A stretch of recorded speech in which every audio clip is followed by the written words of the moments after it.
So it's been an unraveling, and I didn't want people to see my any of the hardships that I ever gone through. I have a couple friends that own really nice CBD stores, and that's where he was going, and got pulled over the day that he was arrested, and his mugshot was posted on the Weatherford page. He was fired immediately, and I'm like a month pregnant at this point. We've had hundreds of lawyers, and they've all said, if he got pulled over in any other county, it would be a slap on the wrist, and he would be out with you today. My doctor had prescribed me, or diagnosed me, I think it was like PMDD.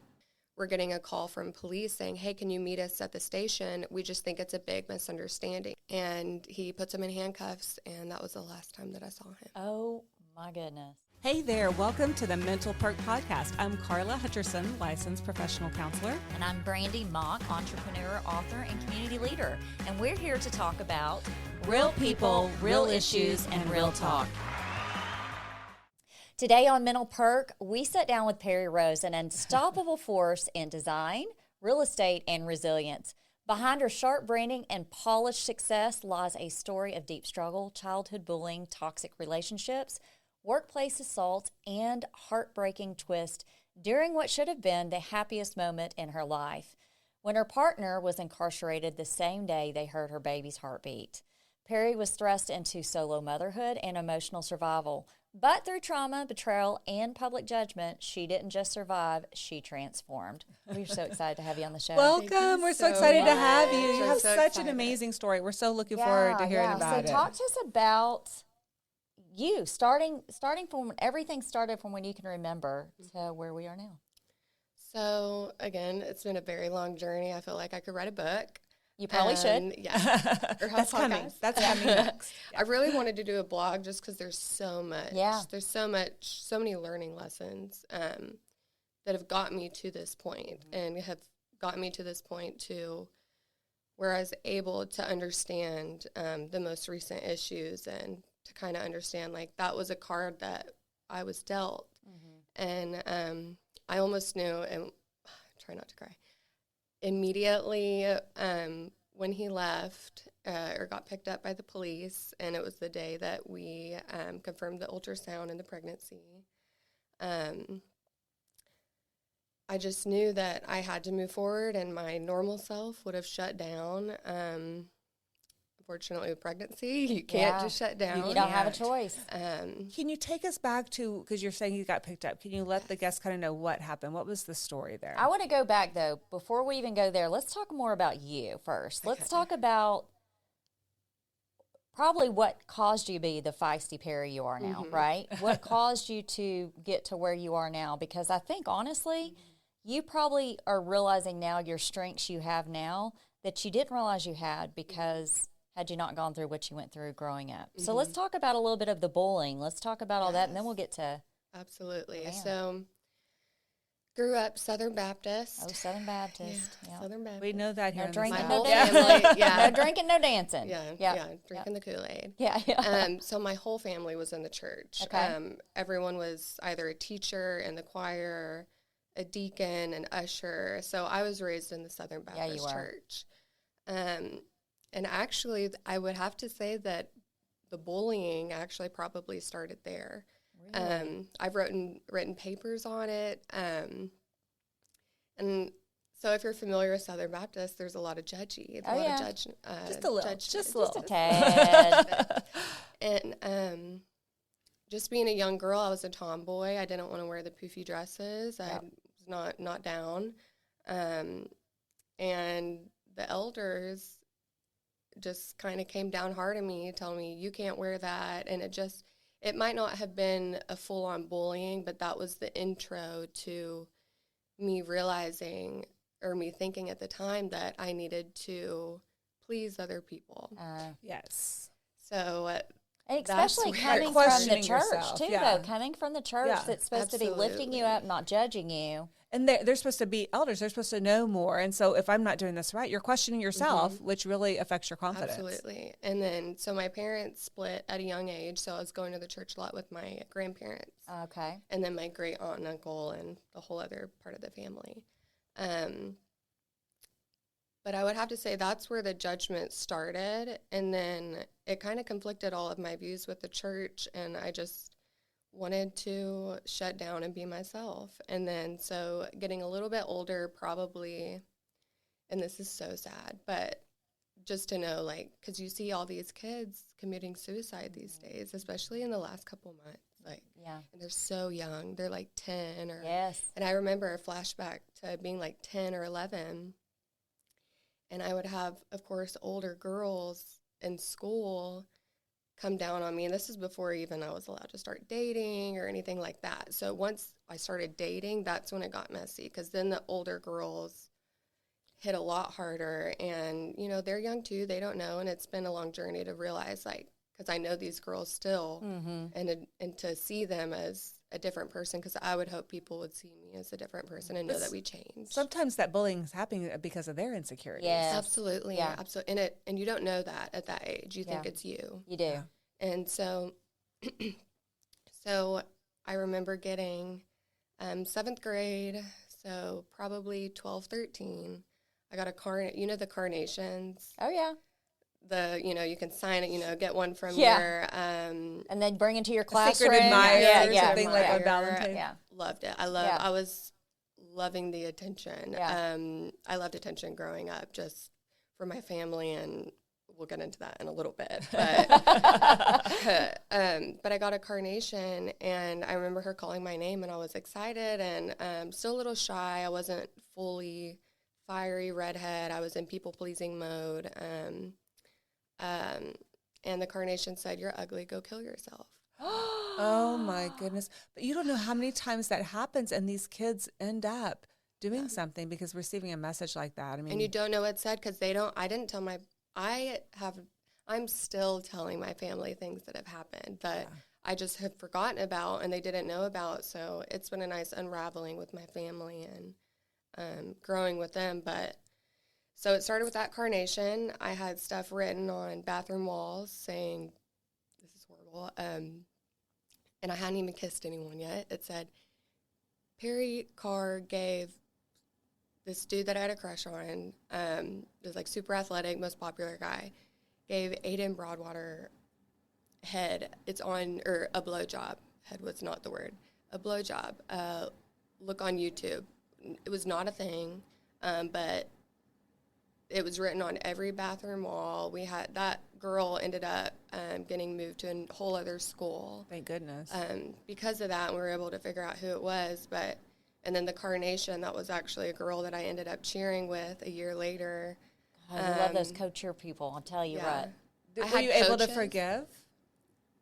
I think so. I would say yes at a very early age, but I didn't know what that meant. But I knew there was no revenge. There was no it's just grudge hurt, holding. probably. It was just hurt. Yeah. It was more about what was going on here. Yeah. So that was the part that was hard to really kind of forgive myself, to, not be all the pressure that I put on myself building up, growing up. There was another girl who, I think I was a freshman in high school, and it was after the homecoming parade, and I was up in the stands with my mom and my family, and it was really like a afternoon, evening thing, so it wasn't in the daytime. It wasn't just school, so our families got to come. And I remember this girl with all of her friends stomping in a circle saying, "Peri Carr is a whore." And I remember all of your families there? And I ran, and so this is when I started like dating a little bit. Probably didn't choose the best guys, because the girls that also wanted those guys were the ones coming after me. Of course. But I remember at that moment I ran out. My mom followed me in the parking lot. That girl chased after me. And it sounds so very ghetto, but I come from a very like small country town, but the drama is still there. And my mom and my best friend's mom were standing up for me, telling her, "Where is your mother? Like, why are you doing this?" She's like, "She's in jail." Well, no, Again. there you go. And you learned something about her. Yeah, absolutely, but it doesn't click till later in life. Yeah. But it was really nice to see like my mom stand up for me Yeah. and kind of me as a mom now. It's hard not to be controlling. Well, this It's mom hard would not Mama to be- bear. This mom would have stuck her foot out and hope Yeah. she tripped on the way Yeah. to chase my kid, you know? Absolutely. I was like, I don't know how you handled that without going to jail. Yeah. Like, honestly. You get tested as a mom, trust You me. do get Dude. tested Really as well. I do. mean, you get really protective. You do. The terrified. mama bear comes out, and you don't know that mentality until Yeah. you have a child. Yeah. And it is here with a force. Yeah. And I'm trying to control it, Yeah. but just in a way better place now. But that kind of showed me, okay, so if I can be perfect and quiet and people pleasing, then I'll be accepted. Then the girls will like me. You know, and it brings up a point. You know, we think of sticks and stones may break my bones, Yeah. and words will never hurt me. They do I so mean, much damage. That was told to me every night. Yeah. Yes, and it's not that I would rather someone you know Say words do hurt. Words are yeah words magic. matter. Your own They words. stay in Yes. your head Yeah. your entire life. Like They I do. still remember things like Yeah. that were said to me that were so hurtful. Oh, I had a girl I Right. cheered And they- with. The same thing. She bullied me. Yeah. Ugh. Never But like forget her. if somebody Never. hit me Never. with a stick, I'm not going to remember that. I'm going to Yeah. remember the words. Yeah. Yeah. Yeah. And it took a while to understand that hurt people. Yeah. And That's such a big statement, It is though, a huge Peri. statement. Hurt people. Yeah. And I hope our listeners hear that, especially our young lady Yeah. viewers. I hope they hear if you're being treated this way, hopefully they can Absolutely. hear that and understand and it that. doesn't matter if it's a girl or not. It doesn't does matter if not. it's jealous Doesn't. girls. If it's We're a guy, adults. it's adults. I had coaches bully me. I had volleyball coaches. Oh, yeah. I was a select basketball player off season, and then I was the only girl out of probably 100 people that didn't make a team.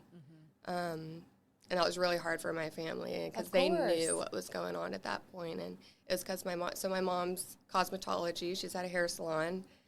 So I was able to wear mascara maybe a little earlier, have my hair colored a little earlier, and Doing all the things people do now. But Exactly. back but then. at a younger age, Yeah. also, it's Yeah. a little, you look at someone, and then that kind of actually launched me into this perfectionist role that I'm still unraveling today, even through all of, I would say, me being really resilient after moving to LA and, you know, well, really through college and moving to LA where it got messy, and then really kind of finding my way back to God and understanding. I remember being on a plane on the way to LA, and I was like, God, if this is not for me, like, please change it. Like, if I need to move back to Texas, like, please do something so that I have to move back to Texas. And then the assault happened the next day by the HR employee who was my best friend. Oh, my goodness. And I had to go to my boss and tell him that I was raped next to him. He was there, and he just said, I'm so sorry. And it was actually a trial, so a personal injury law firm, but also employment law firm. So we handled sexual assaults, harassment in the workplace. And here it all is of this happening stuff. to you. And I packed up That's and I left. insane.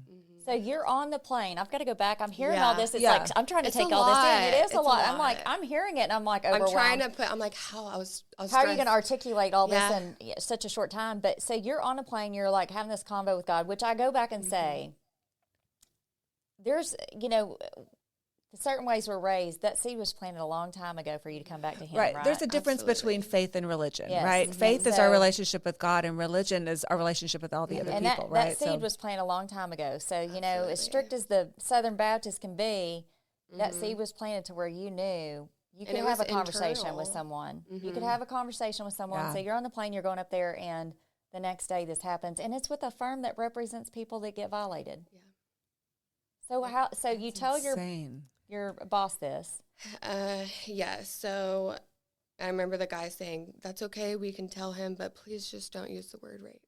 Please don't use the word rape. I'm like, What would you like me this to is use? kind of when the fire I For feel sure. came. So Yeah. that fire in your belly started to I was really like, grow. absolutely Yeah. not. Like, it was just non-negotiable. Yeah. I was, So in that moment, you weren't pleasing. yeah. And it's been an unraveling of recognizing the people pleasing, and there's still tendencies today. But I remember then I was like, absolutely not. I've given my whole everything to this firm. I would spend the night, or I not spend the night, but I'd be there until 10 o'clock at night. How old were you then? 23, 24. Okay, so so young. we're like babies. Yeah, like babies. We look at you guys like babies still. Yeah. And of course, when you have a kid, they're always your baby. Doesn't matter if they're 50. Absolutely. But, you know, you were so young going to L.A. from Texas, right? So you were born and raised here? Mm-hmm. And so, I mean, that's a And big deal just going to L.A., not working in L.A., going to L.A. And I wanted to go really because I was so not sheltered, Yeah. but so supported by my family. Yeah. And no one would ever think that was a negative. But to me, it was a negative because I felt like I wasn't. You wanted that independence? I wanted the independence, and I wanted to learn, and I wanted to kind of be hit in the face. I wanted to. See I've what the real always world been is wanting like. to learn quick, and I've Yeah. wanted to get over things quick. Yeah. And then that's something I've had to unravel is, especially with the pregnancy and Philip being gone, is it's not quick. There's not a solution. There's not a quick solution. You have to sit in it. Today's episode is sponsored by Hudson Financial Group. At Hudson Financial Group, their goal is to make sure your life is fully covered. Do you truly understand your current insurance coverages? Are you protected for the things you need and not paying for the things you don't? Come by and let them help maximize and understand your coverage. With access to multiple carriers, they'll find the best protection at your best price for you. Whether it's home, auto, farm, and ranch commercial coverages, bonds, life insurance, or financial planning, Hudson Financial Group is your one-stop shop for insurance and retirement needs. Stop by today. And after that, after having to leave LA, packed up, flew home, and I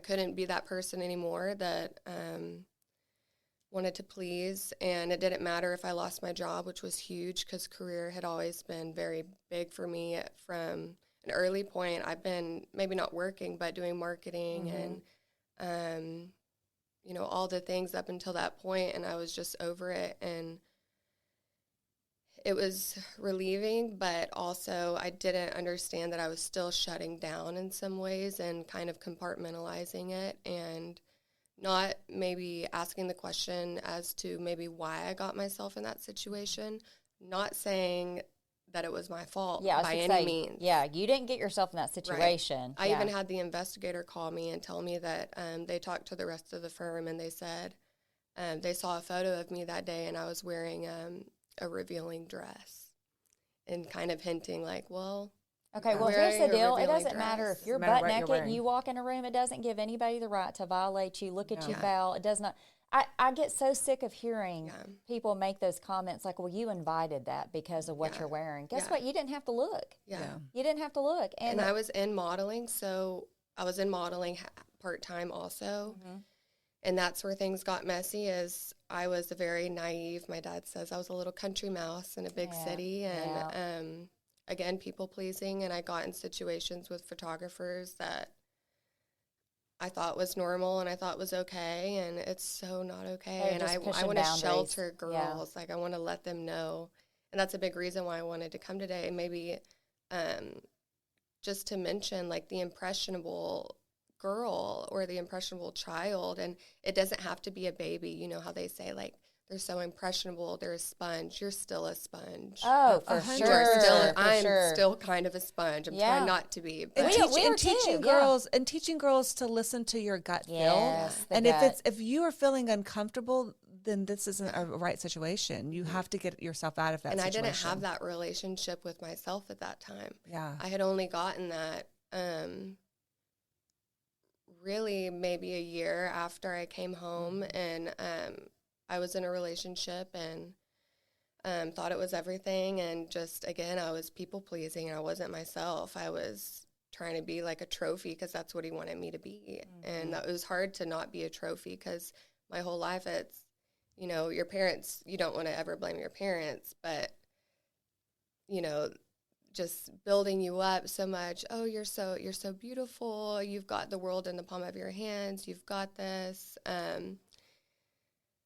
But they're just still, as a little kid, your mind isn't fully there yet, and you take things little by little, and you try to make it make sense in your mind with what you know, which isn't a lot. So it's been an unraveling, and I think the relationship with myself really got real is when I got pregnant and Philip left, and I thought I had met my person, and I finally felt like, yes, like this is what I've been deserving my whole life, like actually. And it's funny, that conversation that we had with God on the plane, I had a similar one after toxic argument with my ex, and I was like, this cannot happen ever again. And I remember like going to bed crying, and I was like, God, like please just, I'm not even asking for my husband at this point, because before I was like, please send me the one that you have for me. Send me Prince Charming. Yes, like I'm ready. I'm ready. I don't want him anymore. See, like, but it was a very brief conversation. I was like, please just show me like what a husband's supposed to look like. Because growing up, I had my grandpa, you know, my family, my parents, they were divorced twice, got remarried again, and it was just messy. And I met Philip the next day, and honestly, not my type of person, just so golden retriever, goofy. He is fun. We'll put pictures of it. Very handsome young man. Yes. And you guys compliment each other so well. Yes, thank you. But isn't that the funny thing? Because sometimes things are let into your life you that think you don't you even want think it's something, and it's something totally it's opposite. something totally different is what God is showing you really need. Yeah, absolutely. And kind of being in the LA culture is, I had a lot of friends telling me, girl, like, get someone to pay your bills. Like, find this, find a rich man, find whatever. And that was something I knew in my heart. I was like, I can't do that. I'm a lover. I got to like the guy. Yeah. I got to like how you look a little bit. Like, come on. But that was never my style. And it was always strange for people who might not have truly known me to not go that route. Right. They expected me to. And that was just. Well, you're in that culture up there too, though. I mean, Yeah. I mean, they're promoting it. normal. They're promoting it to you, like it's a culture, right? So, and you know, there's something to say about these Southern Texas girls. You know, I mean, it's a different pace of life, right? The You're expectations. sweet, you're nice, sweet, you're kind, You you're want to be forgiving. settled. You want to be loved. You want to love someone, and I'm not saying that's not up there, but it's just a faster pace of life. The expectations absolutely. are really different. And so you're kind of being forced from one world into another. And I'm sure you're kind of struggling with the fact that, you know, you've taken this huge step to go to LA. You're telling your parents, bye, I'm doing this on my own. And a few days later, you're coming back. I'm sure you had in your head, Peri, a little bit of like, I don't want to disappoint my parents. Absolutely. Well, and they really didn't want me to go. They were crying. My dad couldn't even look me in the eye when I packed my car. I know. So sad. Love them. Daddies love their girls. They do. You know. They do. Yes. And it was more about proving it to myself that I could make it. And I thought making it, I thought that meant with the external and maybe a little bit more of, I want to say like unauthentic version of myself, with the people pleasing and perfectionism. I didn't want people to see my emotions, didn't want people to see any of the hardships that I ever gone through. And if I did mention it, it was with a bold, proud, like resilient face saying, look at what I got past. But you didn't feel it. But I didn't feel it, no. Yeah. And I remember even telling people, oh yeah, I got raped by my best friend in HR back in California, and just seeing the look on their face, it was horrified, but for me, it was nothing. My face dropped. I was like, I know. And you're like, it's horrible. And you just talk about it. Yeah, it's just, it's so hard for people to understand. And when something there's a lot that traumatic. building up to it, it's hard to think that it wasn't you. You know, there was a little bit that I did think maybe it was jump me. in Yeah, there. I was like, Yeah, I mean, part of it, you're trying to normalize it in some absolutely. ways. Yeah. Yeah. Well, and then the shame that comes along with So much But shame. you're trying to the separate shame from that comes that. along with because people are trying to justify that what they did was okay because of what you were wearing or because of the way you looked. It doesn't matter what people how say, how they friendly spin I it. was, or- It does not matter. It's not okay. But to get through your everyday, you're compartmentalizing, putting that shame over there. Yeah. But it creeps up on you at the weirdest times, right? And so all that people pleasing, all the things that you're doing, that shame just keeps creeping in, right? But you're trying to separate it, which is how you're able to say, yeah, this happened, and now let's move on to this. Let's go back, you know. And I've always, that's been, I was thinking about it on my way up here as my goal, and I would be proud to tell people this, is like, I'm a quick learner. I get over things easy, and I just want to learn. Also, it's from a very genuine place too. Is I want to learn a lot and experience as much of life has to offer me, and I didn't want to miss it, but I didn't realize that meant sitting and being present and kind of unraveling everything that I've ever been through, and kind of understanding, there's different routes I can take in life, and I don't have to be that person that I was. Not saying that I was ashamed of her. If anything, I have so much empathy, and my heart just goes out to her.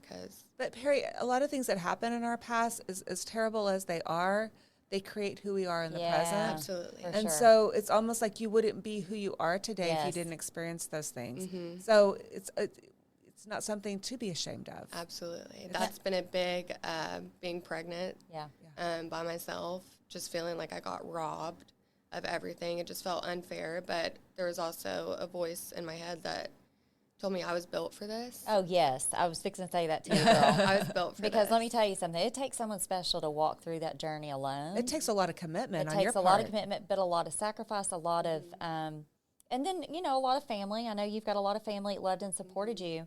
But before you talk about your pregnancy journey, did you get therapy at all in between after going through this? Did you get yourself any help? Yes, okay. I did. And I always knew I wanted to. It was just I felt like I had so much. Mm-hmm. It was a lot. The first couple of therapists that I went to almost couldn't say anything. They just said, "Oh, well, it looks like." I remember the first lady was, "Well, it looks like you've got a lot of it figured out." I'm like, no, not at all. I'm just telling you about it. I'm just letting you know what's happened, and I'm the product here, like in shambles. Yeah, I wouldn't be here if I had it all figured out. And but yes, I did find. Let's see what year that was. Probably 2022. After the first time me and my ex broke up, and then unfortunately got into another toxic relationship, and again, it was an unraveling of people pleasing, me thinking. There's just little parts in each relationship too, and I've dated a ton. And I think that's okay. I love that I have. I don't know if I'd want my daughter to, just knowing everything you that will. I've gone through. Well, no, but it helps you decide what it is that you really want. And then right? educating her on what she should look for and what she shouldn't look for. Yes. Yeah, bring my experience to the table. And don't be ashamed to, there's a certain age, but I would never be afraid to, I'm an open book with my girls. Mm-hmm. And I say that because I want the girls to feel like you can make mistakes. Yes. But let me tell you, these mistakes I made, I'm going to help you so much quicker. You don't if have just to make listen the same to what ones. I said. Yeah. Make your own mistakes. Don't right, make but mine. Then the stress of remembering when you were a young girl and you're like, I've got it all figured out. Yeah. Oh, yeah. So it's a juggle for sure. It is a juggle. So you did the therapy. So looking to get back into it, I've been really wanting to get back into therapy. I've even reached out. So this will kind of show our financial and kind of just position. So Philip lost his medical sales job the day that he was arrested, and his mugshot was posted on the Weatherford page. So all of his doctors reached out to the diagnostic place, and he was fired immediately. Didn't get unemployment benefits for some reason, and it was just hard for me to handle it all because it was left on me to handle it. And I actually had lost my job a week before that because I had my design business and I had a client that just swallowed me whole, and I just didn't have the right boundaries. And a lot of this was learning boundaries. Mm-hmm. Such a hard thing to learn, especially with career. Relationships, I feel like that's a little bit easier. Like career, it's hard because you want to achieve, and they show this big corporate ladder, and you want to achieve and do so much. But so lost my job. So we were both jobless. He was in prison, and I do need to go back because our viewers don't understand exactly why he was arrested. Let's so talk we need about to that. go a little bit into, you just talked about the second toxic relationship. You got some therapy, but through all of that, you met Philip. How did you meet Philip? How did you meet Philip? Yes. So it was after a work event, and I was meeting my girlfriends for a drink at Chimmy's on 7th Street in Fort Worth. And his brother had worked there for years, and he was there for his brother's birthday. And I don't even know. He just started walking out. He's a talker. So he came up to me, just started talking. I was like, oh, here we go. Like looking away, kind of seeing who else I could talk to. And then you did just like that because you do a really good job with that right there. I was like, I've been in that situation a lot. I was like, oh, God, who can save me? And then, like, within, like, probably 20 seconds, I was like, okay, I have a lot in common with this guy. I mean, even if not, like, he was interested in what I was talking. Out with. Yeah. Just a really, and I would say he really probably became a really good friend. And you were drawn to the golden retriever in that moment. Yes. Yeah. Never before. I was like, I could never be with. I get annoyed too easy.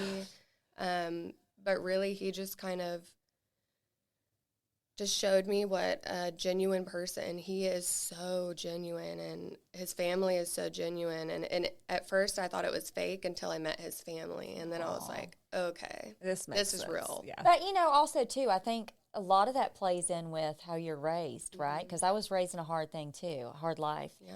And as you get older and you grow up, you think that that's just not even possible. Yeah.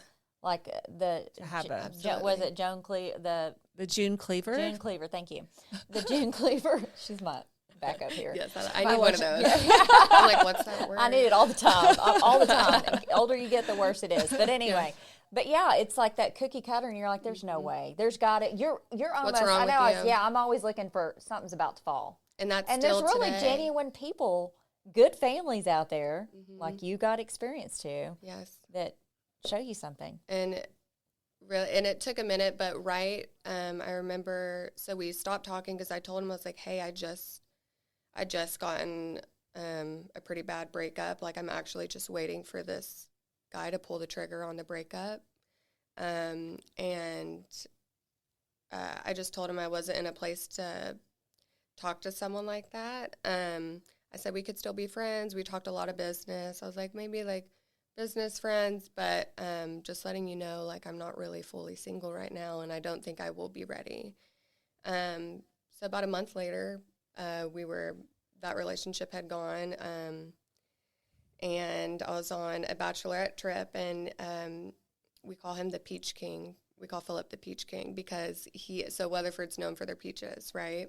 I thought Georgia was, but okay. Well, hey, Weatherford is a little bit in Texas. So it's the Texas peach. Yeah, the Texas peach. Okay. So for all of his doctor, and they're big into health. They're big into healthy food, and they think it's just a gift from God. They're very religious. And they just Philip's family. Yes. Okay. Yes. Catholic. So different than Southern Baptist. Yeah. Very different. Really different. Night and day. Yeah. Very different. Very I'm different. still learning. Yeah. I'm still coming from a judgy background. Yep. But got to get them knee pads out. Absolutely. Absolutely. And he would always buy just loads of peaches, and he was always have like 10 peaches like by him, and he would give them to all of his doctors, and he'd be like eating them. He loves peaches. Living a life of bliss, like truly, just something I envied, and something that was familiar, because at some point, like just as a child, like looking at the world through the eyes of a child, it's complete bliss and curiosity and happiness, and he has maintained that. And we would call him the Peach King, and from then on, we had our first date right when I got back, and from that moment on, we did not spend like a minute apart. And our dates didn't include fancy dinners. We met on the river, had a bunch of peaches. It was almost like a fairy tale. On the river. It's going to include peaches wherever we go. I'm going to have to get a picture. There will be peaches. Philip with the peach, please. Yes. Peach King. Yeah. But yeah, and I would remember telling all my friends, I'm like, we haven't watched TV once. Like, how crazy. And we would just go on little adventures, drive around, look at properties. You got to know each other. So much. And I'm one to dive in. I'm one to dive in for sure. But this one just felt so right, and I didn't want someone. I just wanted to see truly what a good husband would look like. And I remember when I met him, I was like, he's going to be the best dad. Like, if not for me, for someone. Like, he is just going to be an amazing dad. Yeah. And shortly after, got pregnant, and then the whole... everything fell apart. Yeah, it all fell apart again. So now explain to our viewers, what was it he was arrested for? What happened? Yeah. So briefly, I'll go back, but 2022, he got pulled over going too fast on the highway. I do that all the time. So He gets 3 tickets in a month. Yeah. Oh, girl. Yeah. Don't be carrying That was no me in my bills old life. it's been a while since I've had a ticket. Where's wood? Just walk. So yeah, he got pulled over. He had his Texas hemp distribution license. So he was bringing stuff from the manufacturing companies to the storefronts that we see on every corner. Yes.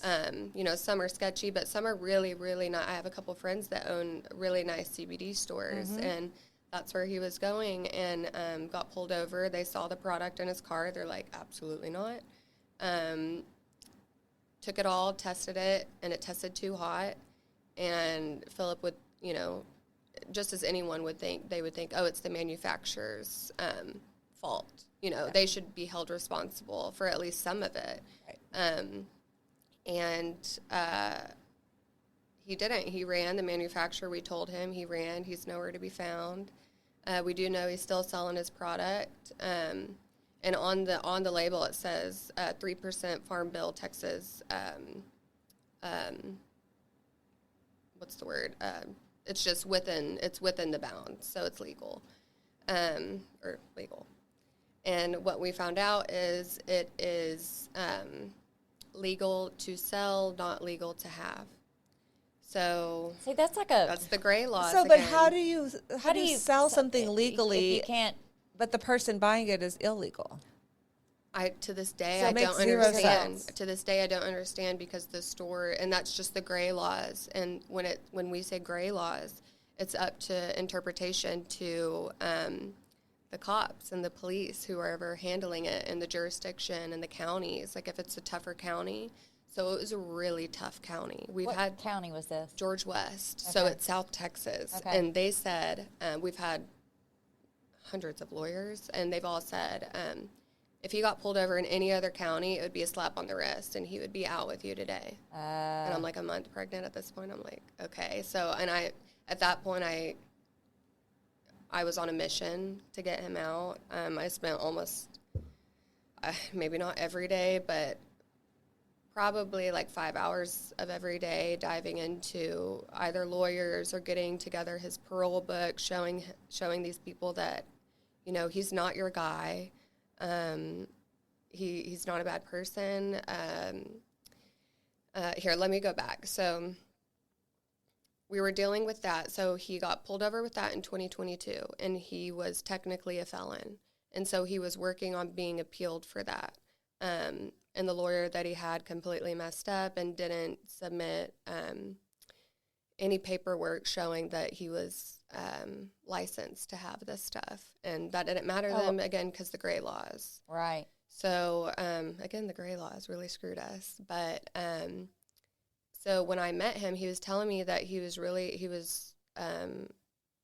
pulled over, technically a felon, but it was under appeal, and he is working with a lawyer. It should all be gone soon. I'm like, so okay. this was all happening before you even went on your first date with him? Yes. Okay, so you're familiar with it. You just kind of like, he's handling it. It's Yeah. no big deal. And it's not that he was lying or anything. He truly believed that he was about to get a full appeal on it, just because of all the evidence. And then, so then fast forward to August 2023, he went into this local pawn shop that's 2 minutes away. And he's a business guy. So he wanted to return. He went and bought probably like $1,400 worth of like toys, like VR headset, fishing poles for his nephews, like a safe, just some other junk. A lot of it ended up not working. So he wanted a return. It was within the 14 days, and the guy said, no, we're not giving a return. That made Philip upset. So they got in a little altercation, but it didn't go any further than once it started getting heated by the owner, or it was actually by the employees. He said, that's fine, I'll just take it to small claims and we'll handle it there. Yeah. So a couple weeks go on, and he gets picked up, and we're completely confused by police, and they say, hey, we thought it was just a misunderstanding. And so that same day we found out that he was working with police, so it's small town, and so the owner worked with police. He got his small claims notice in the mail, or he got served, or I'm not really sure how it happened, but that same day he called up to his workplace and got video footage of Philip looking at this antique gun in a case, and he was holding the gun in the video, and the people had handed him the gun, and he was holding it, looked at it, gave it back, went on to look and buy more stuff, and then again, that was his first time going into the store. So weeks later, we're getting a call from police saying, hey, can you meet us at the station? We just think it's a big misunderstanding. He's like, absolutely. That's what I've been saying this whole time. And he puts him in handcuffs, and that was the last time that I saw him. Oh, my goodness. Mm-hmm. But we get back to people pleasing. In some ways, Philip was probably guilty of some of those things as well. Absolutely. And it's hard to see. It's hard to know what I've gone through and to see him and see things be preventable. Yeah. So it's been a long journey of me really forgiving him. I needed to forgive him for the stupidity of just in my eyes, I'm like, just be smarter, don't hold a gun. But they put that as unlawful possession of a firearm by a felon. And what you would think possession meant was at your home, or you got caught with it somewhere, or you bought it and you're hiding it. Yeah. But he was Purchased just holding it, looking at it. And the judge, we went to, so he had already been gone. It was January 2nd. I think at that point I was 10 weeks pregnant. I had to sit there and testify, and it was a seven-hour long hearing.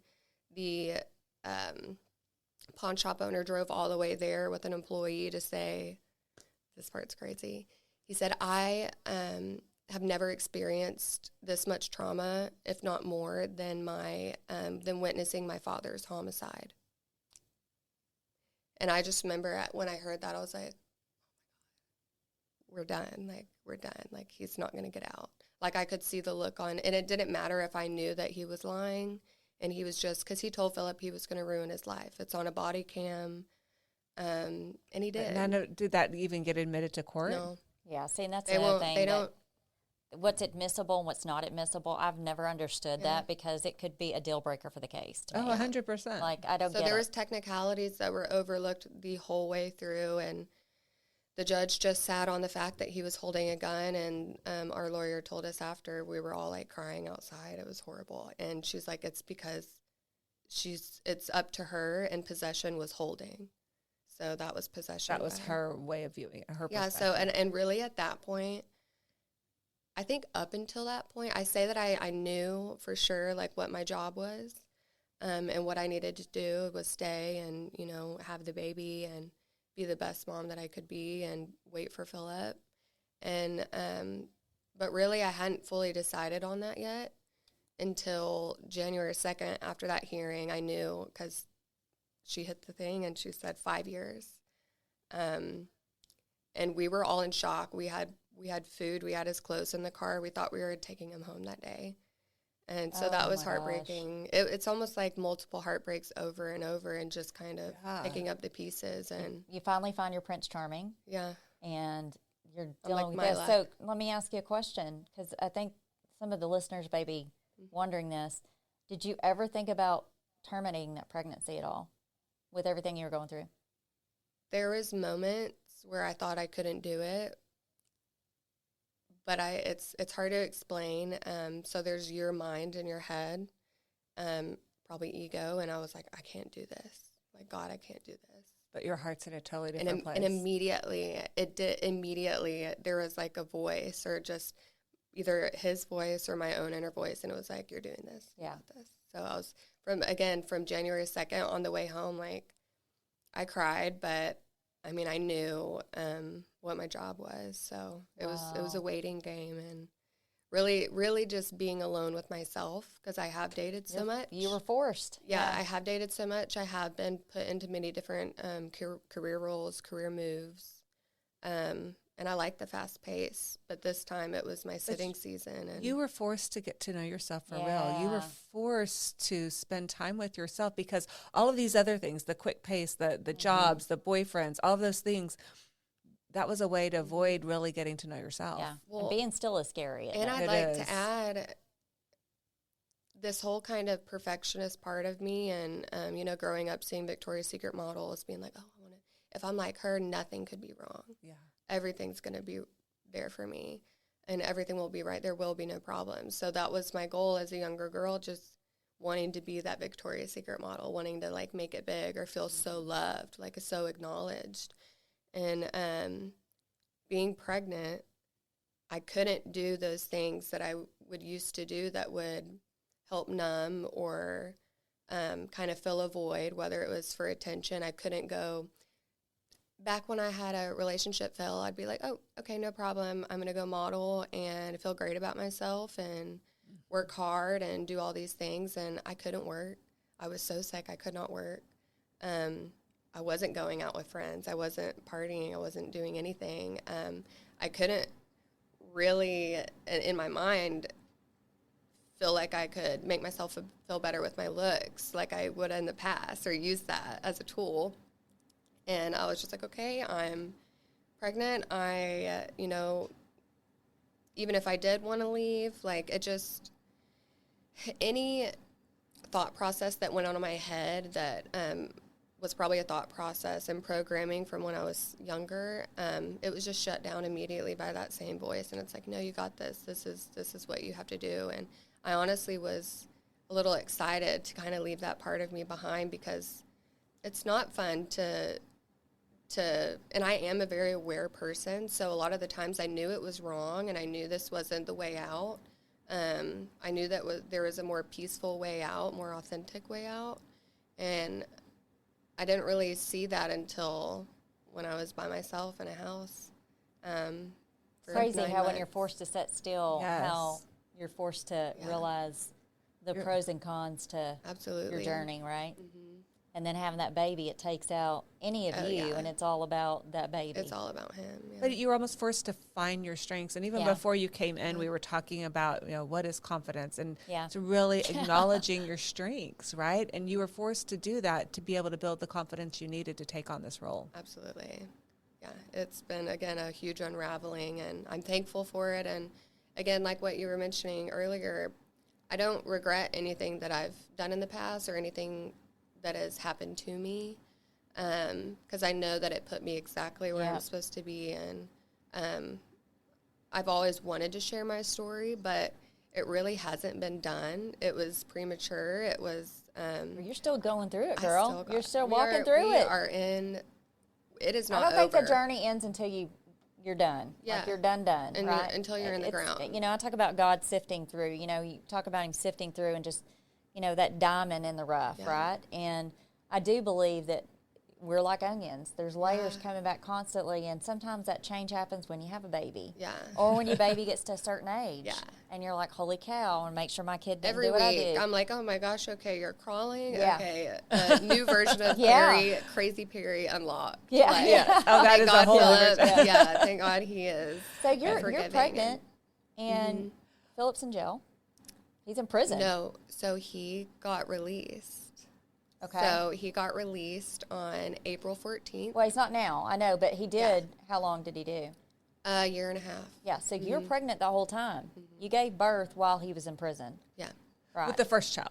Yes, and he was on I remember him, we told him, we're like, okay, at probably 10 minutes, we'll be ready. The baby's coming. His head's out, like, call us again in 10 minutes. And he shot out and Philip missed the call, and but he called 10 minutes later. We're like, oh, we're about 9 minutes too late. But, Baby didn't want to wait. Yeah. No. No. Oh, precious But it was baby. his mom. His okay. mom was like holding the phone, and in the video, I was just bawling because I was just honestly so numbed out.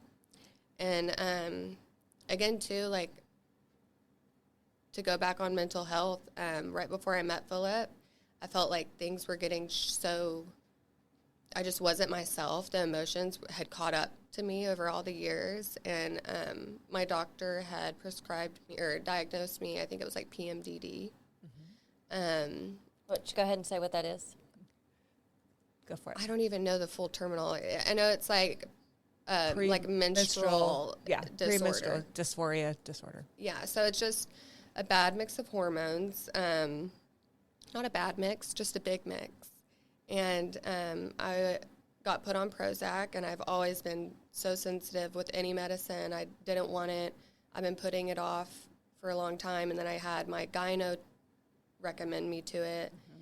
And then my therapist was actually on it too, and kind of let me give myself permission to explore Which it. I would have pointed out the collaboration there as well. Your gynecologist, your therapist, psychiatrist, everybody working together to make sure that you're getting the best care that you can. And in a lot of these situations with mental health, it takes a team to really get the right balance for you and make you help you find that And healing. a lot of people self-diagnose. I'm one of those. Yeah. And I try, and I always want to find the solution. And we tell people don't self-diagnose. There's Oh my gosh. dozens and dozens of diagnoses down out a there, rabbit hole. and if you're Absolutely. focused on one, you're not getting the help from the one that is. Yeah. Well, so. and the one thing, too, I want to reiterate, we like to tell all of our listeners, too, is just the fact that you shared that you were put on medication, because a lot of people think, medicine is like the Antichrist. That Like, was you don't me. do it, right? Yeah. And I tell people, after I got put on antidepressants, man, I would never take myself off of them now, because it's truly who I am now. Yeah. Like, I feel remember feeling that week, I was just like in such bliss. Like the first week I was on it, I was tired, of course, and just kind of like this, kind of sitting in the emotions, but it was like I could hear myself again. And I really think that helped me throughout pregnancy. And I talked to my doctors. I was like, is it okay to still be on it? They're like, it's okay to be on it. It's not okay to get off while you're pregnant because the shift. Mm-hmm. And so I was like, okay, here we go. Don't want to be on medication with this baby, but here we go. And it was huge. And I don't think I would have been able to sit with myself as much. Because actually I got off, I got off a week before he got released. Because I just felt like, okay, I've been through the hardest part. And if I do have certain emotions come up, I got to deal with them. I want to deal with them. And I felt like I was in a good enough place to do it. And it's been hard. I'm not going to lie. I think it's really important for people to know that, you could be on the medication. If you're going to get off of the medication, make sure you're doing it with your doctor to titrate down to the right levels. But on top of that, you have to make sure that you're building the skills that you need to be able to manage what the medication was helping you manage. Yes. So you have to also do that in compliance with some therapy so that you're really getting those skills built. And I think it's really important. I do wish that I did with my doctor, but I wish I was already in therapy at that point, but I felt like I had been through so much of my own therapy sitting alone. And really kind of when I started sharing my story, I think that's when I just felt like the relief and kind of to show people like, hey, I'm not perfect. This is my super messy life. I'm pregnant. My Prince Charming is in prison, and I'm about to be a single mom, like on my own. And but isn't there something releasing about that too? Because you're at that point now where you're good with where you're at, right? Mm-hmm. And at that point, it's kind of like I don't care what anybody else thinks. And then also too, you turned it into maybe my story is going to help someone else's journey. I could only hope. Right, it does. What are some lessons that you learned in that period where you're raising this child, by yourself? And I know you have family that's supporting as well, but you're in charge of this child. Mm-hmm. What were some of the lessons that you learned that you could pass on? Some of the lessons, definitely as a new mom, is as long as you're trying. Because I remember right when I got pregnant, I just felt not enough. I felt like I didn't know enough, like I wasn't ready. But actually in my heart, like I knew I was ready. I remember telling myself a couple of weeks prior to that saying, I want to have kids. Like I want to be a mom. And then, but just being a new mom and feeling like you have to have it all figured out. And you have to be a professional in babies. I felt like I had to be a doctor, like a NICU doctor, and like know everything. And then just as long as you're caring enough about that and doing some research, that's the best thing that you can do, because, I mean, just kind of putting your head in the sand and sticking with maybe some selfish patterns, that's not going to help you or your baby or your future, or it's just going to make your journey harder. So I love that you're saying that, because I think that a lot of people think, oh, they have to have all of these check marks on their boxes before they can be a parent. We didn't have a job. Yeah. We didn't have, all of our money went to all the lawyers. Like even still today, like he's still trying to find a job, and I just got relicensed. So that's exciting, but I've had to float it with my design business, and we've had to borrow money. Like it's not been easy, and it's not easy.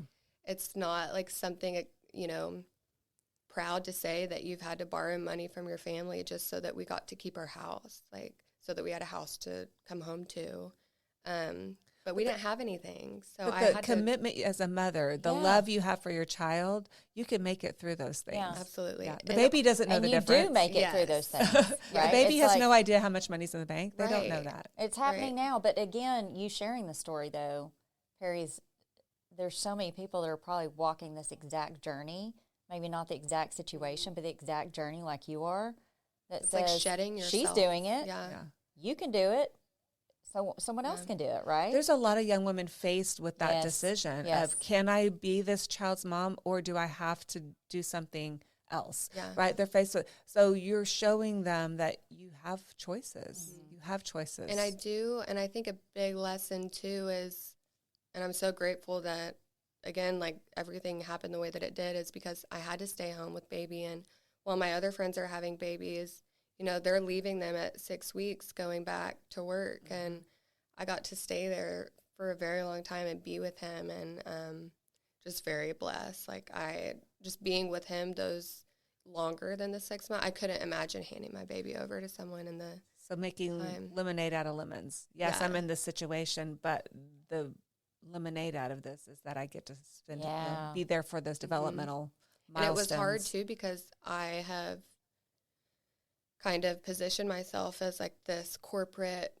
awesome boss girl, you know, all about work, and I had to leave work for that. So you can still be that again one day. Absolutely. Right? So that's another thing you got to tell yourself. Part. Yes. This even this last probably 2 weeks has been a big eye-opening experience, because I get a little jealous when Philip's with baby all day and I'm sit on the computer. Like I get pissed. And I'm like a little nasty maybe at the end of the day, but like you're like, that's my baby. I know. He's making up for lost time though, right? Yeah, so he is making up for lost time. He is. But really in these last 2 weeks, it's been exciting, because a big question for me is, I don't get to work, or I don't get to be that person that I've always wanted to be, because whether it was corporate, and it's not, but it's more for like my own skills and bringing it to, you know, the communities, and whether it's real estate or design, I want to be in service. And I just felt like I wouldn't get that option as a mom, but I feel like now it's my superpower, and I feel like what more of a blessing could I give my son to show him that mom still gets to do what she loves and works while I still get to give you love too. And it's a shift. You know, dad gets to step in, and, you know, there might be times where I get to stay home more with him, and it's amazing. I think sometimes we get in this mindset of we're thinking too much of the what am I not going to be able to do because of this choice or because of this, and the sky's the limit. You dictate. We don't have to limit ourselves. Yeah, we don't have to limit ourselves. We have to set boundaries. We have to set healthy boundaries. Yes, very different. But you know, the fact that you're like she said, you're making lemonade out of lemons. You're taking this and going, okay, you know what? I do get to spend a lot of time with my baby. Now you're back in the workforce. Now you can say Philip gets to spend time with the baby. Yes, right? And I've been dreaming of this since we found out I was pregnant. Dreaming of seeing him with baby, and it's like, it's amazing. I It get didn't jealous, happen the but way it's you amazing. planned it, Yeah. but it's working the way it's going, Absolutely. and that's a positive thing. Yeah. So go ahead. Well, so you just mentioned boundaries. Okay, that is probably my biggest lesson that I've learned is I didn't have boundaries before. Obviously, that's probably why I got in situations that I would never want to be in. You know, even as a young girl or as an older, you know, woman, I wouldn't wish that on anyone. But these, you know, the boundaries that need to happen as a mom, as a new mom too, just for yourself too, for your sanity, and just to let yourself know, like, hey, I am the mother, and I do got this. You know, setting boundaries with family, like, that's been hard, and you know, it's a different time. Like, with the vaccines and everything, it's just a complete different time, and I'm open to all of it, and I probably wasn't as much before, but now I'm kind of taking lead and doing the research and doing the things that I need to do to, you know, make myself feel better about the boundaries that I am putting in place, whether it is a lot of it, you know, just as a mom, you want to people please and be like, yes, of course you can hold my baby. Of course you can kiss. Oh, But, no, like, it's okay to say no. Saying, like, absolutely. It's okay to say no. But me in the past, like, Yeah. that was not a skill. That was not, I was not capable. Of Or saying I no. thought I was capable of saying no. Everyone thinks no's a bad word. It is not, It's a, not bad word. It It's is not a not. bad It's a word. healthy Well, word. and you're It's a taking, healthy this word. is not, you know, Peri, you're making decisions for you, but now you're making decisions for your Yeah. kids, your kiddo, and it's easier to say no. It's so much easier to say no when it's your child. No, it is. It's so, Because it's and like it's you okay. get the control a little bit. You're like, you know what? There's a lot of young moms still haven't learned that lesson, Yeah. right? You know, and Boundaries are so They're so important, and you'll lose yourself if you don't. you don't. If you don't put that on the forefront or speak it out loud, Yeah, you'll lose 100%. yourself. So what you didn't get growing up, you're able to pass along to your kid and make sure it doesn't happen to your Absolutely. child, right? So there's such a blessing in the roads we travel in life, because although you don't know what that next turn's going to be, you do know you're powerful and you're strong enough to make that turn. Resilient. The resilience, and you know you'll go back 20 years from now, and she's going to go, man, I I'm was a so badass. excited for that. You say that until you're our age, and you're like, No, no, I'm at my best. I'm at my best. We're We're like, we yeah, both feel like did we're I at a do prime. that? Yeah. And I'm it, you know, excited we're for in our that. 50s, so it's like And I loved the early years of raising my kids, but I wasn't my best. I wasn't Now I either. am. Yeah. I wasn't either. And, you know, I was a career woman, owned my own company, and single mom for 2 girls. You can do it. You can absolutely do it. And you get older, the reward is when you get older and your kids come to you and they're like able to go, man, Mom, I don't even know how you did it. And they don't even have kids yet. I'm like, well, let me tell you. Yeah, it's like a lot of the times, especially now with my mom, we're so close. We're more like sisters. But I'm just like, I have so much more appreciation for her, and I really kind of miss that, especially with the divorces. I had a lot of anger for my mom. Sure. Not that she did anything wrong, but just kind of as a woman, I wanted her to stand up for herself more, because then I felt like things wouldn't have trickled down to the kids. So here we go again with the boundaries. Yes, 100%. So I think it's so important to get to know yourself and get to know what boundaries matter to you. They don't all have to be the same. But it really makes the person who you want to be. So And parents don't have to be perfect.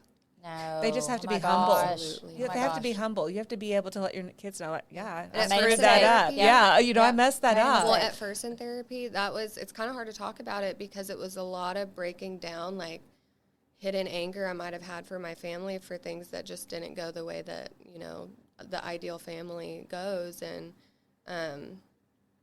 it was a lot of breaking down and kind of realizing, like, oh, this probably happened because I didn't get this as a child. But at some point, especially getting into your 30s, if you're still blaming your parents, Yeah, you got to work got through it some wrong, stuff. girl. You got to Like, work through some stuff. yeah, and there's times where I'm like, oh, well, you know, my family might not have been, we lost our house when we were young, and so I'm never going to be good with money.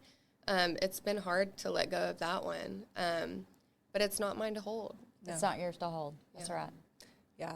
I think these are some great lessons. I I do think too. your story's just starting to unfold. It is, girl. is. And I think Dude. the power of your ability to tell it is going to be so impactful. Yeah, and don't be afraid to keep pulling back that layer. Yeah.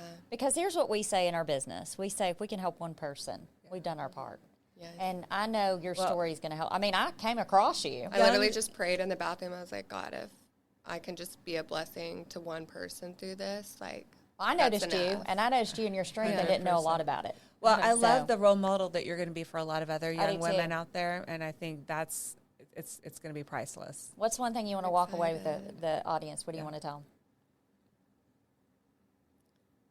Don't listen to other people. Don't let them imprint on you. And the quicker that you can do the inner work for the unprogramming, the better that you can be for yourself and your future family.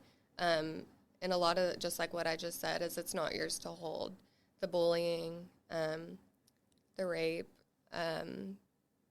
the kind of the victim mindset too. It's been a lot to unleash the victim mindset, because that only keeps you down. There's so many things that have happened to me. I could be riding that train till the day that I die. Yes. The victim mindset. And I just realized that was getting me nowhere. So limiting. And it made me the person that I didn't want to be. I didn't want to be that person always talking about my problems. Or when I'm meeting my girlfriend, I realized every time that we met up, every month, it was just an unloading of what horrible things that had happened in that last month to both of us. And it wasn't about anything positive. Yeah. But, you think you're helping and you think it's good to get it out. But really another big thing that I've learned is it's so important, which I'm like dying. I'm like calling therapists like this whole last week. I'm like trying to get someone that I like again. And it's important to let a non-biased person be that space or hold that space for you. Safe space. So that your family, your loved ones, your partner, your child, so that they're not taking on that load for you. Love it. Yeah. Well, thank you so much, Peri, for being on the show. And thank you so much. We cannot wait to see you again and catch up with you in the future and see how things are going. If you or anyone you know is struggling with mental health issues, please reach out to talk to someone you trust. Get connected to a mental health professional who can help you find ways to cope and ultimately feel better. If you are having suicidal or self-harm thoughts or thoughts of hurting another person, please go to the nearest ER, call 911, or contact the National Suicide Hotline at 988. Thank you for tuning in to Mental Perk. We hope our talk today highlighted real people working through real issues based on mental health. Our goal at Mental Perk is to make sure every one of you knows you're worthy. We're in this together.